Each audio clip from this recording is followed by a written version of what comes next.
느헤미야 3장은 성벽 건축에 대한 부분이죠. 성벽은 하나님의 집이 있는 성전을 중심으로 하고 있는 예루살렘의 도시를 감싸고 있는, 보호하고 있는 벽이 성벽입니다. 성벽이 무너지면 아무래도 이스라엘의 대적에 대해서부터 쉽게 그 방어할 수 없고, 또 성벽이 문이 항상 열려 있다면 성벽이 때를 맞춰서 닫고 열고를 하지 못한다면 도둑이나 강도 또 다른 사람들이 와서 예루살렘의 성에서 자기들의 이익을 취하며 다른 사람의 피해를 입혀도 성벽을 막지 못하므로 성 안에 있는 사람이 보호받기가 어렵습니다. 또 특별히 이스라엘은 안식일날은 일을 하지 않아야 하기 때문에 외부인들이 예루살렘 성 안에서 장사를 하지 못하도록 또 막는 기관이 무엇이냐면 성벽입니다. 그리고 성문이죠. 그만큼 성벽에 대한 부분은 성을 지키고 그 도시 안에 있는 성 안에 있는 사람이 보호받는데 꼭 필요한 부분이죠. 그런데 이스라엘에 하나님의 백성이 이스라엘 백성이 머무르는 이 예루살렘 성벽이 무너졌습니다. 무너지고 나니까 그 성벽이 무너지고 나니까 도리어 이방 사람들로부터 와서 그들이 괴롭힘과 또 억압을 당합니다. 이 성벽이 무너지고 백성이 억압을 당하며 또 예루살렘의 성전이 허물어지는 왜 이 일이 생겼는가 라고 우리는 이미 앞 시간을 통해서 말씀을 들었습니다. 그것은 무엇 때문입니까? 에스라서 7장에 보면 하나님의 이방 땅에 있는 학자 에스라가 하나님의 율법과 규례를 가르치겠다고 그곳에서 여호와 앞에 은혜를 받아서 예루살렘으로 왔지만 예루살렘에 오고 12년, 13년이 되어도 이스라엘 백성이 이 에스라에게 하나님의 성경의 말씀을 배우는 것을 좋아하지 않아요. 무엇 때문에 그랬습니까? 이방 땅에서 돌아오고 나니까 내 가문, 내 형편, 내 집, 나의 살림을 하다 보니까 그들이 무엇을 버려버린 거예요? 여호와를 버리겠다고 했어요. 그래서 성경은 이 말씀을 어떻게 얘기했습니까? 호세아에서 말씀한 것처럼 이 백성이 여호와를 버리고 여호와를 아는 지식이 없음으로 뭐 해버리고요? 망하였다고 말씀합니다. 그뿐만 아니라 너희가 나의 율법을 버렸으므로 나도 너희의 자녀를 버리노라까지 하나님은 호세아 선지자를 통하여서 이스라엘의 예루살렘 성전과 성벽과 왜 이들이 이 고통성을 당하는가를 성경에서 말을 친히 안 하더라도 그들이 무엇을 안 했다는 거예요? 여호와 앞에 이 백성은 여호와 하나님을 율법과 규례를 따르고 섬길 때에 이 백성의 힘과 보호는 누구로부터 온다는 거예요? 여호와라고 언약 백성으로부터 여호와께서 지키시고 여호와께서 보호하시고 또 여호와께서 강성하게 하셔서 이 이스라엘 백성은 세계 열방 중에 제사장의 나라고 으뜸이 되는 나라라고 이미 하나님과 언약을 했지만 이 백성들은 하나님의 이 언약보다 무엇으로 살고자 하는 거예요? 그렇죠. 자기 힘, 자기 노력으로 살고자 했던 거예요.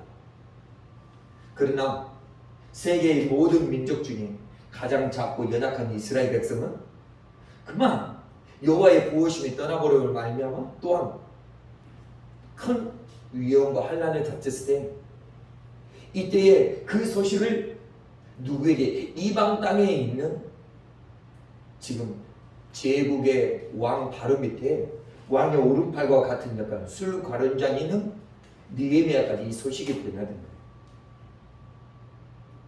사실 이스라엘 백성이 다시 이 성전을 회복하게 하셨던 가장 근원적인 이유는 여러 사람이 아니었던 거예요. 몇 사람이 있어요? 여호와를 경외하고 여호와의 말씀 앞에 늘 자기 자신을 낮추며 이스라엘의 회복을, 하나님의 회복을, 하나님의 예루살렘의 성전이 무너지고 성벽이 허물어진 것을 외통해하며 마음을 찢고 여호와 앞에 기도했던 바로 여호와를 의지하는 단 한 사람의 이 느헤미야의 기도로부터 시작이 되었던 거예요. 하나님의 구원은 그래서 많은 사람으로 통해서 물론 사람들을 동원합니다. 그러나 그 시작은 비록 단 여호와를 경외하는 이 한 사람으로 말미암아 하나님은 이 일을 시작하시게 하신 것입니다. 아멘. 하나님은 외모를 보지 않습니다. 그 지방과 학벌을 보지 않습니다. 여호와를 향한 그 중심된 그 마음, 하나님의 마음으로 애통하는 자, 하나님의 눈으로 그 백성을 하나님의 눈을 보며 괴로워하는 자, 이 한 사람의 중보를 통하여 하나님이 이 일을 시작하셨더라고요.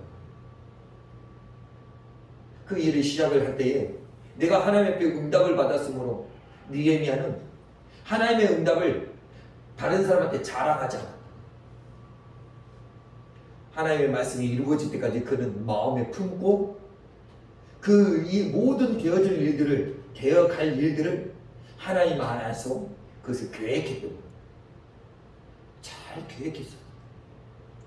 그 시간이 3개월, 4개월 약 3, 4개월 동안 그는 끊임없이 기도하며 금식하며 하나님 앞에 섰던 것이죠.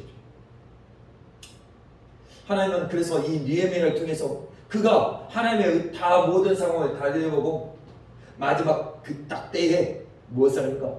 주 하나님께서 내게 은혜를 주셔서 이 일을 시작하게 하였노라고 선포하기 시작합니다. 아멘. 바로 믿음의 선포주의지. 선포가 시작이 되니 이스라엘 백성들이 오늘 읽었던 선포가 딱 시작되니 늘 그렇게 괴롭고했던 이스라엘 백성들이 다시 뭔가 마음이 열정이 일어나기 시작합니다. 오늘 3장 1절 한번 볼까요? 1절 자 시작. 그때 대제사장 엘리야십이 그의 형제 제사장들과 함께 일어나 양문을 건축하여 성별하고 문짝을 달고 또 성벽을 건축하여 한메아 망대에서부터 하나넬 망대까지 성별하였고. 자, 누가 가장 먼저 말을 선포하니까 시작 앞장선가요? 대제사장이면 이스라엘을 누구 하는 자예요? 대표죠. 하나님 앞에 대표하는. 그가 먼저 앞장섰다는 거예요. 그리고 그의 형제들 제사장들이 예루살렘 지금 여기가 어디냐면 예루살렘의 성전에 있는 가장 가까이 맞은편에 있는 지금 기둥 둘을 세우는 거예요. 망대. 가장 높은 곳에서 멀리까지 볼 수 있는 것을 먼저 뭐 하는 거예요? 구축하는 거예요. 누가 일을 해야 돼요? 대제사장과 제사장이야. 그래서 대제사장과 영적으로 보면 대제사장과 제사장은 영적으로 깨어 있어서 가장 높은 곳에서 멀리를 보고 하나님의 때를 적들이 오는 것들을 감찰하면서 오는 것을 백성들에게 알려야 되고 그들의 백성들을 망대에서 지켜야 될 부분이 있다는 거예요. 그러겠죠? 그리고 2절, 3절 한번 해볼까요? 시작. 그 다음은 여리고 사람들이 건축하였고 또 그 다음은 이므리의 아들 삭굴이 건축하였으며 어무는 하스나의 자손들이 건축하여 그 들보를 얹고 문짝을 달고 자무쇠와 빗장을 갖추었고. 보니까 하나님의 성벽을 건축하는데 한 사람의 모든 일을 다 하지 않더라는 거예요. 보니까 제사장은 예루살렘 성벽에서 가장 가까우고 대제사장은 가장 가까운 곳까지 자기들이 분담하고 맡아야 될 부분을 하더라는 거예요. 그리고 여러분 제가 보기에 여러분 보기에는 오른쪽이고 제가 보기에는 왼쪽으로 이쪽에서 찬찬히 이렇게 성문, 양문, 아니 오문, 양문 해서부터 계속해서 성벽을 건축하기 시작합니다.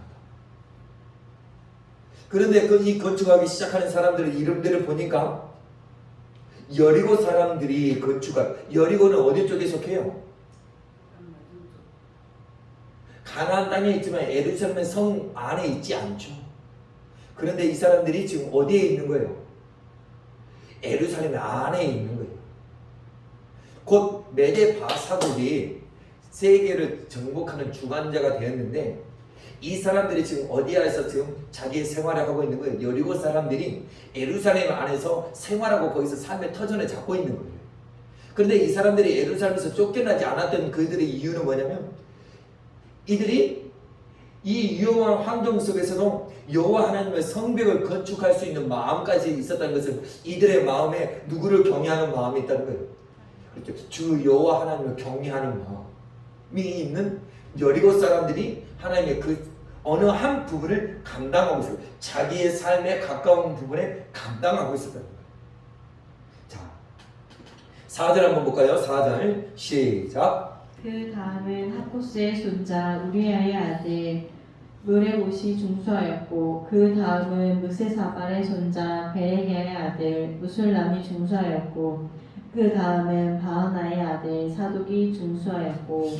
야, 자 4절에서 보니까 누구의 뭐가 가장 먼저 딱 뛰어오는 거예요?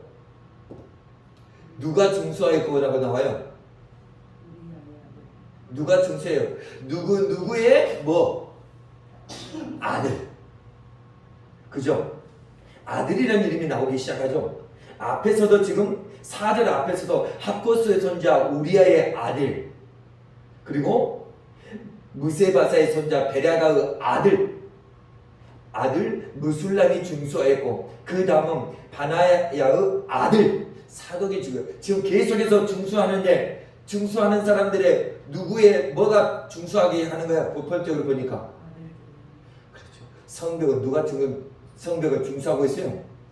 각 지방과 배경은 다 다르지만 누구가 세우고 있어요? 그들의 아들들이 순서입니다. 이 아들들이 총 몇 명이 나오냐면 21명이 나와요. 21명.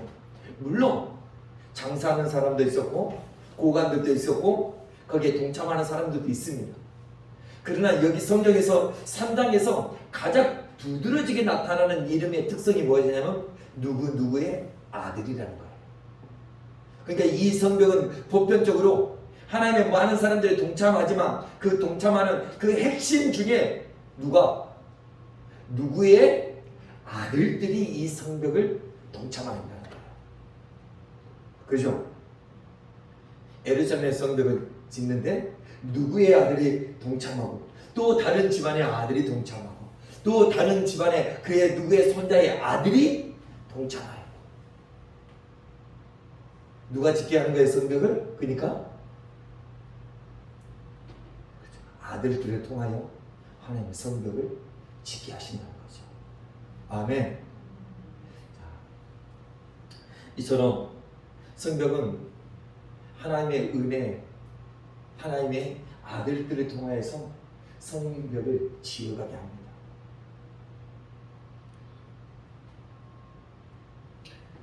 그러나 많은 사람들이 많은 아들들이 동참하였지만 5절에 보니까 좀 안타까운 부분이 하나 있습니다. 5절 한번 볼까요? 시작. 그 다음은 드고아 사람들이 중수하였으나 그 귀족들은 그들의 주인들의 봉사를 분담하지 아니하였으며. 자, 드고아 사람들은 이방에 있는 사람들도 동참했는데 누가 동참하지 않아요? 그 귀족들은 그들의 주인들의 공사를 분담하지 아니하였으며. 여기서 그 귀족들이라는 것은 누군지를 정확하게 명시하지 않았어요. 그러나 귀족이라는 것은 옛날부터 귀족은 왕의 혈통을 가지고 있는 높은 지위와 고관을 있는 사람들, 백작, 공작 이런 사람들은 뭐라고 부르냐면 귀족이라고 불러요. 왕의 혈통과 가까운 사람들. 그러나 정작 하나님의 누구의 손자의 아들들은 동참하고 어떤 상인들도 동참하고 어떤 고관들도 동참했는데 누구는 동참하지 않아요. 보니까 귀족들은 동참하지 않아요. 자, 우리는 하나님 나라의 이스라엘의 땅에 보이는 하나님의 성전과 하나님의 성전을 둘러싸고 있는 성벽인 예루살렘의 이 성벽을 중수하는 것을 통하여 우리는 그 성전과 그 성벽을 건축하는 곳에 모여 있지 않습니다. 우리는 이 땅에 하나님의 성전을 지으시는 하나님의 성전과 하나님의 성벽을 세우는 것이 그건 아닙니다.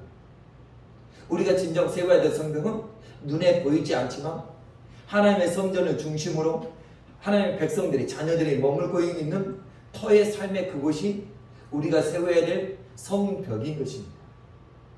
성경은 그래서 우리에게 고린도전서 3장 16절 17절에 이렇게 말씀해요.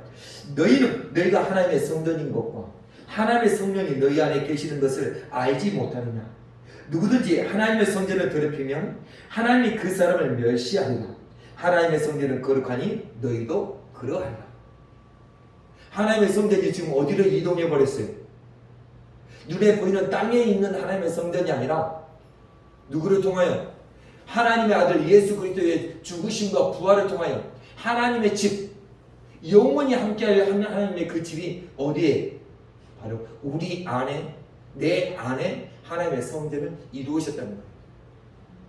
그러면 내 안에 하나님의 성전이, 하나님의 주님이 이곳에 예배 받으시기에 합당하시며 하나님의 나라, 눈에 보이는 하나님의 나라가 아니라 이곳 저곳이 아니라 이제 하나님의 나라는 뭐가 하나님의 나라는 주 예수 그리스도께서 나의 왕으로 나의 주인으로 통치하는 그것이 통치의 개념으로 통치가 이루어지는 것이 뭐냐면 하나님의 나라인 것입니다. 아멘. 바로 그 나라를 가장 하나님께서는 온 만 백성에게 하나님의 성전과 하나님의 나라를 세우시기 위하여 하나님께서는 그 아들의 십자가에 내어주셨습니다. 그리고 그의 부활을 말미암아 그를 믿고 그를 따르는 모든 고백의 성도들에게 하나님의 성전을 지어주신 것입니다. 이 성전을 보걸라 내가 3일 만에 이 성전을 다시 세우리라. 바로 이 성전은 주님께서 말씀하신 우리 안에 하나님의 성전.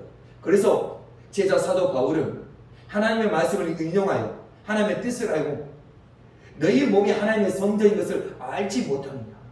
너희 안에 하나님의 성령이 거하신 줄을 깨닫지 못하느냐. 하나님이 거룩하니 너희도 거룩하라고 말씀하신 것입니다. 그럼 우리는 이 하나님의 성전을 지키기 위해서 우리에게 필요한 것이 무엇일까요? 우리에게 필요한 것은 이스라엘 백성이 무엇을 버려버렸기 때문에 성벽과 성전이 허물어지며 백성의 고난과 억압 속에 핍박 속에 있습니까? 여호와의 율례와 말씀을 버렸기 때문입니다. 곧 하나님의 성전을 지키기 위해서는 가장 먼저 첫 번째 우리는 인간적인 관계 속에서도 하나님의 우리의 심령 속에 있는 하나님의 성전이 평안, 하나님의 세우신 예루살렘, 평안의 나라, 우리의 마음의 평안을 얻기 위해서는 우리 안에 누가 계셔야 된다는 거예요. 주 하나님께서 예수 그리스도께서 나의 왕으로 계시야만이 이 나라가 평안을 유지할 수 있는 것입니다. 그런데 우리는 평안이 깨질 때가 있습니다. 왜 깨졌어요? 외부로부터 오는 대적으로부터 성벽이 갖춰지지 않았으므로 우리 안에 하나님의 나라의 평안이 깨져버립니다. 세상에서는 이런 사람들을 어떻게 이 평안을 잘 지키고 그나마 잘 생활하는 사람들은 뭐라고 얘기하냐면 그 사람의 자존감이 좀 높다라고 얘기해요. 자존감이 높다는 것은 자존감은 그가 어려서부터 삶의 생활을 해가면서 자존감이 보편적으로 높은 사람들을 데이터상으로도 보면 부모에게 칭찬을 많이 받고 사랑을 많이 받은 사람, 인정을 많이 받은 사람들이 보편적으로 뭐가 강해요? 그렇죠. 쉽게 상처를 받지 않냐고 자존감이 강합니다. 주눅들지 않습니다. 또 설사 그랬다 하더라도 이 자존감이 높은지 자존심이 높은지 그 관계는 별 차이 없습니다. 큰 명예를 가지고 있거나 어떤 지위의 높은 자리에 앉게 되면 다른 사람들을 그 지위와 자기의 가지고 있는 명예로서 다른 사람에게 명령하고 권유할 수 있는 그것으로 말미암아 그 사람은 쉽게 상처를 안 받는 경우가 많습니다. 그러면 자존감이 조금 높다고 할 수 있죠. 우리 안에 하나님의 성벽을 어떻게 무엇으로 지킬 것입니까? 세상의 사람들은 바로 그 세상에 있는 명예, 때로는 물질, 아니면 다른 사람보다 더 많은 알고 있는 세상의 지식으로 어떠한 말을 얘기하더라도 정말 태연하고 뻔뻔하게 말을 바꾸며 다른 사람의 말을 꼬투리 잡아서 늘 다른 사람의 말을 자기 발 아래에 두려고 하면서 자기는 절대 굽히지 아니하는 이 특성이 가지고 있는 사람의 자존감이 높다고 할 수 있습니까? 그렇지 않죠. 진정한 자존감은 성경은 우리에게 이렇게 말씀해주고 있습니다. 성경의 시편 20편 7절에는 어떤 사람은 병거, 어떤 사람은 말을 의지하나 우리는 여호와 우리 하나님의 이름을 자랑하리로다. 진정으로 하나님의 백성, 하나님의 택한 자녀 다윗은 자기의 힘을 전쟁에서 많이 얻으면 전리품, 병거, 말, 이것으로 자기의 힘을 나타내지 않겠다는 거예요. 오직 자기의 힘은 어디로부터 왔다는 거예요? 그렇죠. 주 하나님의 이름. 나는 오로지 주님의 이름만을 높이겠다고 고백하는 다윗입니다. 바로 다윗은 그 마음 중심에 누가 왕으로 계신 거예요? 그렇죠. 주 여호와께서 왕으로 계신 것입니다. 아멘. 성도에게는 다른 것으로 우리의 마음을 지킬 수가 없습니다. 왜? 우리의 성도는 세상으로 뛰어나지 않습니다. 세상으로는 세상의 방법으로 세상 사람을 이겨낼 수 없습니다. 오직 우리는 주 하나님의 은혜를 입어 하나님의 부어주시는 그 은혜, 성령을 통하여 내게 주었던 하나님의 은혜를 입어 그 일들을 감당할 수 있고, 또 넘어졌다 할지라도 다시 일어서서 마음을 옷을 털고 다시 일어서서 주 하나님께서 말씀하시는 말씀을 의지하며 나가는 사람들이 바로 성벽이 튼튼한 사람들입니다. 그래서 성벽이 튼튼한 사람은 어떻게 해야 그 성벽이 이처럼 강해지고 튼튼할 수 있는가? 바로 이스라엘 백성들이 지금 무엇 때문에 멸망했냐면, 무너지고 약해졌냐면 여호와의 말씀을 깨닫지 못했기 때문입니다. 여호와를 가까이 하지 않았기 때문에. 그러면 우리는 다 하나예요.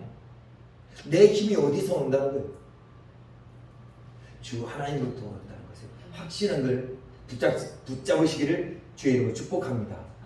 주의 말씀을 알면 알아갈수록 나의 존재가 더욱더 새로워질 것입니다. 세상의 자랑으로 삼지 아니하고 늘 나의 진정한 자랑은 사도 바울의 고백처럼 나의 약함을 자랑하게 됩니다. 나의 약할 때에 누가 강해지요? 주 하나님께서 강하십니다. 저는 이 신비로운 하나님의 이 비밀을 저는 절대같이 믿고 있습니다.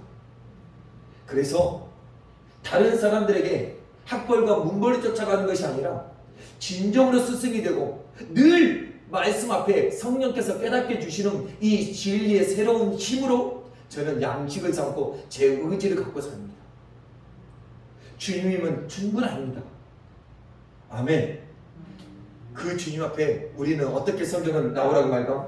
너희가 어찌하여 양식이 아는 것을 위하여 은을 달아 주며 배부르게 못할 것을 위하여 수고하느냐? 내게 듣고 들을지어다. 그리하면 너희가 좋은 것을 먹을 것이며 너희 자신들이 기름진 것으로 즐거움을 얻으리라. 내게 가지고 있는 것을 무엇을 위해 쓸 거거든요. 무엇을 위해서 살 거냐는 거죠. 내게 와서 들으라고 말합니다. 그리하면 너희가 좋은 것을 먹고 너희 자신들이 기름진 것으로 즐거움을 얻으리라고 말씀하십니다. 바로 그것은 생명의 복음입니다. 아멘. 너희는 귀를 기울이고 내게로 나와 들으라. 그리하면 너희의 영혼이 살리라. 내가 너희를 위하여 영원한 언약을 맺으니 곧 다윗에게 허락한 확신한 은혜입니다. 와서 들으라고 말씀하세요. 들으라. 내가 너희에게, 그러면 너희 영혼이 살리라.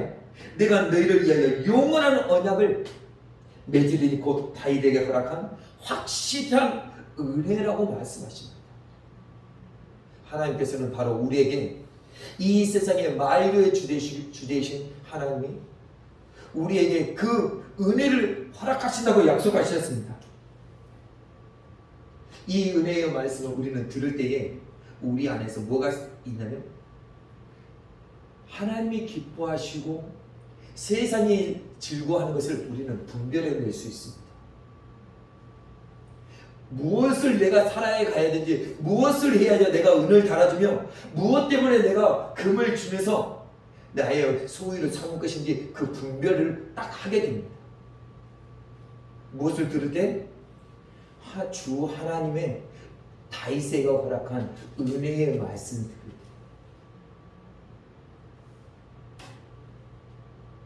이 말씀을 자꾸 들으면 성도에게 어떤 은혜가 입혀있냐면 바로 성벽이 세워집니다.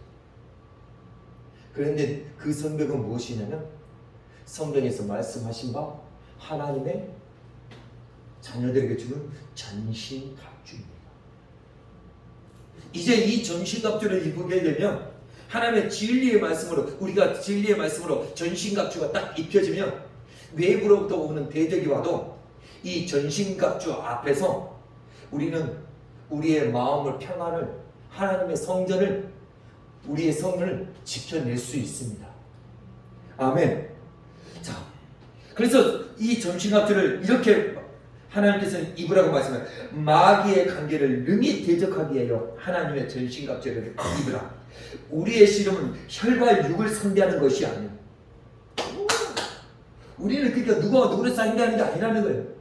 혈과 육을 상대하는 게 아니라는 거예요.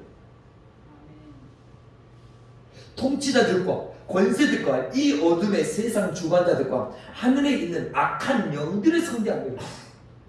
우리의 진정한 우리를 괴롭고 하고 있고 우리를 힘들게 하는 것이 누구라는 정체를 실질적으로 알아버리는 거예요. 어둠의 악한 영들이라는 거예요. 자, 그러면 하나님이 이스라엘 백성을 악한 영들이 아니었으면 이스라엘 백성을 구원하려고 했으면 어떻게 구원했을까요? 로마에서 구원해야 되죠. 그렇죠? 가난에서 구원해야 되죠. 황금을 갖다 줘야 되죠. 그들에게 매일매일 하늘에서 하나님 앞에 축도해서 그들의 모든 굶주림을 양식을 줘버려야 되죠. 먹을 것을 육신의 것을 줘야 되죠. 그러나 우리는 성경에서 율법 아래 모든 인간은 다 뭐예요? 죄인이고 그러니까 그 율법에 하나님의 율법 아래에 우리에게 주어지는 것이 뭐냐면 가난이요, 질병이요, 저주였던 거예요. 그런데 그리스도께서 오셔서 우리의 가난을 뭐 해버린 거예요? 대속해버린 거예요. 그의 몸으로 우리의 질병을 뭐 해버리신 거예요? 그가 채찍을 받음으로 우리의 질병을 왜? 그 질병의 두려움 속에 묻혀있는 우리를 질병이 와도 우리는 찬양하고 노래하며 주 하나님 앞에 기뻐할 수 있는 거예요. 아멘. 그게 주님의 능력이기 때문에 모든 저주를 누구의 입술로 어떤 말로 저주 걸었던 그 저주를 뭘로 끊어버려요? 예수 그리스도의 십자가의 보혈의 능력으로 그 저주를 끊어버릴 수 있는. 그래서 사단이 왕노릇하고 있고 마귀 귀신들의 역사를 막아낼 수 있는 그것이 뭐냐면 주 하나님이 나의 왕으로 계시며 나의 그의 말씀을 듣고 알아가면 갈수록 뭐예요? 내 생각에서 주 하나님이 나의 구원이시다. 구원의 투구를 딱 씹어주시는 거예요. 내 마음에 의의 숭배로 내가 행위로는 의롭다고 받을 수 없구나. 오직 믿음. 그래서 실패하고 넘어졌을 때도 주 하나님 앞에 그 그리스도를 힘입어 나아가 아버지 앞에 나아갈 수 있는 은혜의 보좌 앞에 나아갈 수 있는 그리스도의 보혈의 은혜 하나님의 아들의 은혜로 우리는 의롭다함을 받은 거예요. 아멘. 그리고 뭘로 딱 이렇게 삼아보라는 거예요. 뭘로? 진리. 영원히 변하지 않아. 이 세상의 모든 것은 다 사라지고 불태워 없어지지만 주 하나님의 말씀은 1.1도 떨어지지 않다는 이 약속하는 확실한 마지막 날에 모든 세상은 하나님의 심판대 앞에 서서 하나님의 말씀대로 순종하는 사람은 영생으로 따르지 않냐고 믿지 않는 사람은 영벌의 심판으로 들어간다는 이 마지막 날에 대한 성도는 뭐합니까? 두려워하지 않습니다. 아멘. 영원한 바로 그것이 뭐냐면 진리입니다. 진리를 우리를 띄우십니다. 우리의 마음을 허리띠를 동여매게 하십니다. 그리고 이 하나님의 나라를 세상에 전하기 위해서 평안의 예비되는 신발을 우리에게 신겨주십니다. 모든 원수들의 말에 오는 이 불화살을 능히 막아낼 수 있는 뭐를 주시며 믿음의 방패, 또 오른손에는 성령의 검, 진리의 검을 우리에게 입혀주십니다. 그래서 우리에게 말씀으로 전신갑주를 딱 입히십니다. 이게 성도들의 성벽입니다. 그 어떤 것도 우리의 마음을 상하게 할 수 없어요. 흔들 수 없습니다.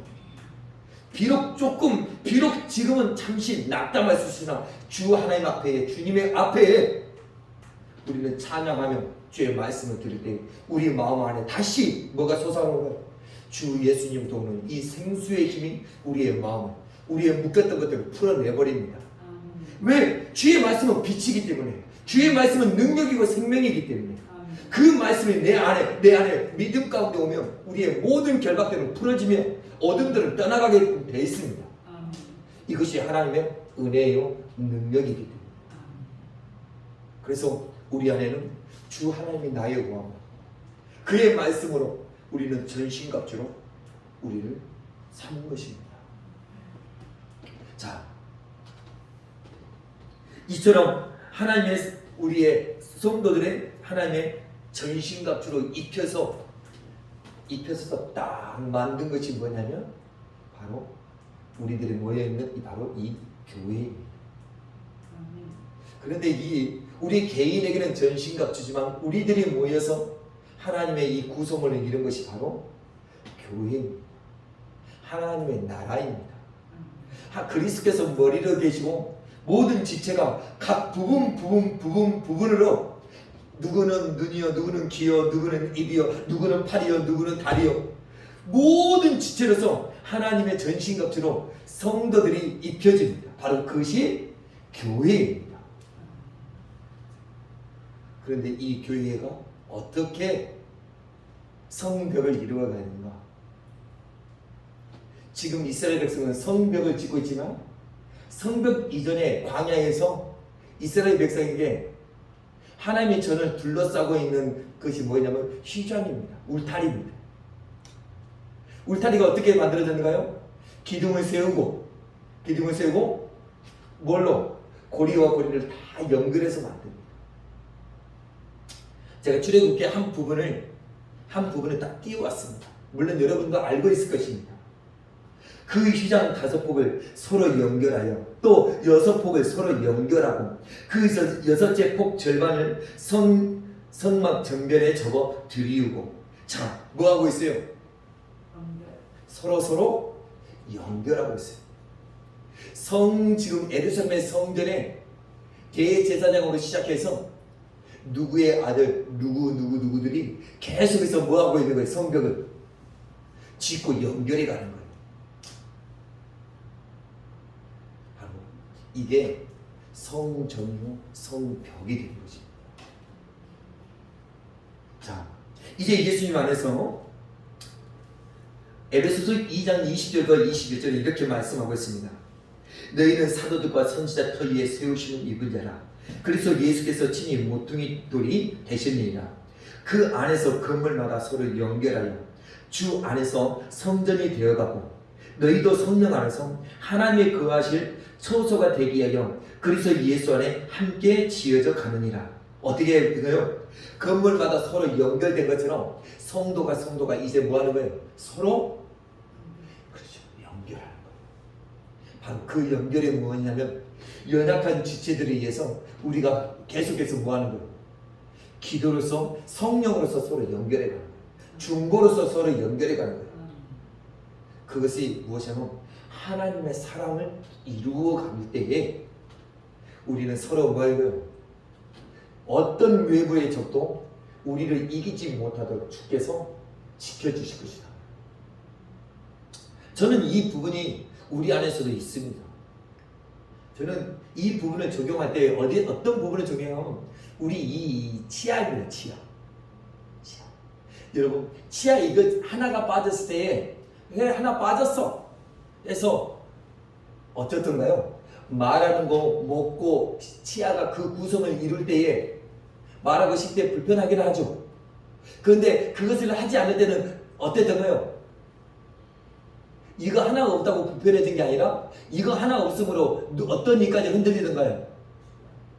주변에 있는 이까지 틀어지죠. 그러죠. 그렇습니다. 다시 한번 예전에 같이 또 비슷하게 얘기합니다. 피아노 건반이 몇 개의 건반이 있는지 저는 정확하게 모릅니다. 대략 72개입니까? 82개? 88개. 자주 쓰는 건반은 딱 정해져 있습니다.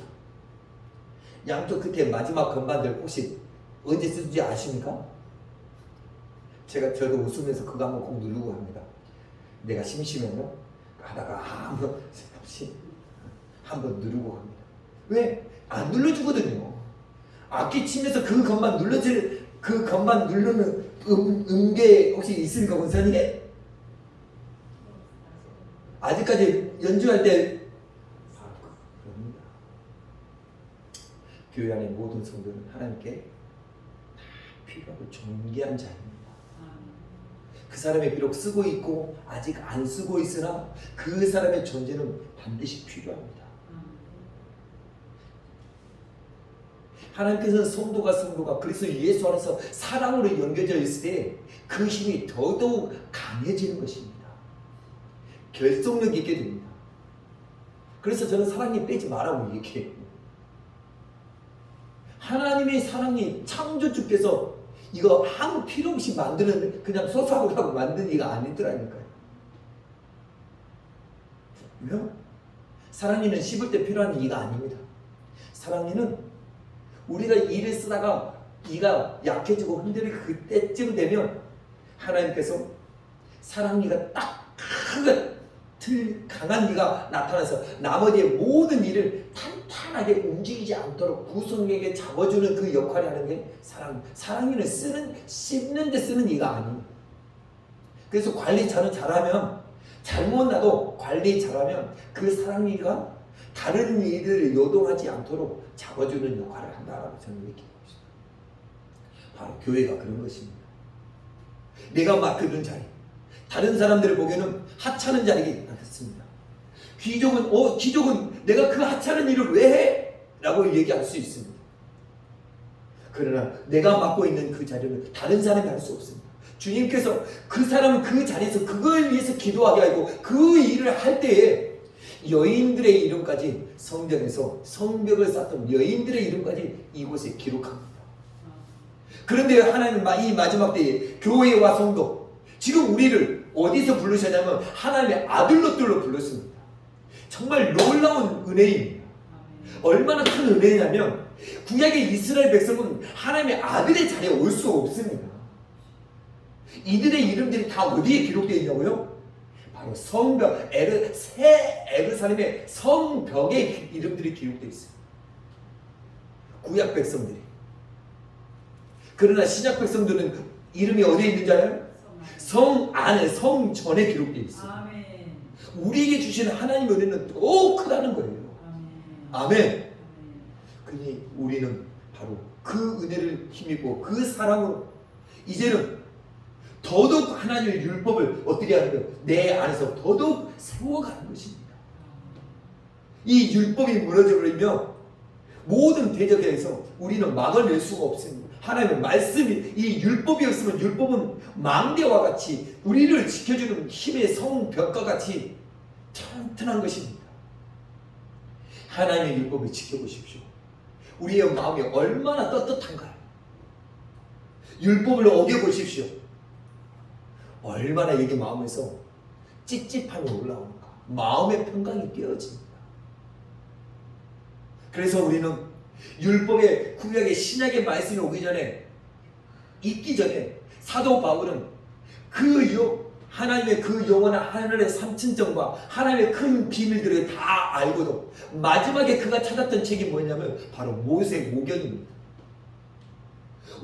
구약의 율법 앞에 자기가 삶을 마음을 마지막으로 그의 심령을 그 말씀 앞에 자기의 심령을 비추어서 흠이나 점이나 틈이 있으면 주 하나님 앞에 자기의 마음을 구하고 나가기 위해서 바로 율법을 구약의 오경을 찾았던 것입니다. 우리가 날마다 주님의 말씀 앞에 쓴 것은 정말 덧없이 없는 기쁨이 은혜입니다. 그래서 말씀을 가까이 하라고 말씀하고 있습니다. 이때가 아니면 말씀을 가까이 할 수 없습니다. 세상과 시대는 점차적으로 빠르고 변해가고 거기를 쫓아가서 따라가려고 하면 정말 시간이 너무나 쫓깁니다. 정말 어른 계신 어르신들 계시는데 제 인생의 속도가 하루 속도가 정말 50 몇 킬로 예전보다 훨씬 더 빨라졌어요. 일주일이 빨리 가고 한 달이 빨리 가고 이제는 벌써 돌이켜서 딱 보니까 벌써 8월이 끝나가요. 뭐 별 한 것도 없는 것 같은데 너무나 빨리 가는 거예요. 근데 저분들은 얼마나 어떤 어르신이 그러더라고요. 그때 연세가 80 정도 되셨던가? 나는 1년이 빨리 가. 그래요. 사모님 혹시 그러십니까? 사모님 한번 그러시죠 진짜로요? 그지만 뒤말에 한마디 더 하시더라고요. 나이만큼 인생의 속도가 빨리 간다 그러더라고요. 그런데 세월이 조금 지내보니까 그분의 말씀이 점점 이렇게 가깝게 느껴지더라고요. 앞으로 점점 빨리 갑니다. 정말 우리가 이 생명의 말씀을 이제는 점차적으로 펴볼 때가 점차적으로 책으로 볼 때가 시대가 점차적으로 사라집니다. 교회마다 점차적으로 미디어로 문명의 발달으로 다 이렇게 보게 됩니다. 저는 여러분에게 말씀드리고 싶습니다. 이 종이 책장에 있는 이 두루마기를 가까이 하시길 바랍니다. 여기 안에서 하나님이 내게 주시는 그 은혜들을 여러분이 발견하고 그것으로 나의 양식을 삼고 주 하나님이 이 말씀대로 나를 반드시 이끌어가고 또 그 말씀대로 반드시 지키실 것이라는 것을 확실하게 붙잡고 말씀 앞에 가까이 가시기를 주 이름으로 축복합니다. 그래야 했을 때 주님의 통치가 내 안에서 이루어지며 그 말씀들이 주님께서 성령으로 줬던 말씀들이 내 인생과 삶을 지키고 보호할 것입니다. 또 여러분께서 깨닫지 못하는 말씀은 하나님의 강단을 통하여서 하나님께서 주시는 이 믿음의 선포, 말씀의 능력으로 우리를 어둠의 대적들을 또 지켜주시고 여러분을 보호해 주실 것을 확신합니다. 아멘. 기도합니다. 주 하나님 아버지 감사합니다. 이스라엘의 느헤미야를 통해서 이스라엘이 무너졌던 성벽을 세웁니다. 이제 마지막 때는 주님 눈에 보이는 성벽이 아니요 눈에 보이지 않지만 존재한 성벽이며 주님께서 영원한 처소로 거하실 새 예루살렘의 우리의 심령의 성전과 또 하나님의 몸된 교회에 이 땅에 하나님의 기관을 세우기 위하여 오늘 또 늦은 밤에 주님 자녀들을 부르셨고 이 부르던 자녀를 통하여서 더욱더 든든히 세워가며 우리의 삶이 우리의 가정이 하나님이 통치하는 나라가 될 수 있도록 축복하여 주옵소서. 성령의 능력으로 함께하여 주시고 또 주님 앞에 말씀 앞에 섰을 때에 우리의 부끄러운 행실과 잘못된 세계관과 가치관을 변화시켜 하나님의 말씀 앞에 순종하고 나가는 복된 주의 자녀되게 하옵소서. 예수님 이름으로 기도드려옵나이다. 아멘.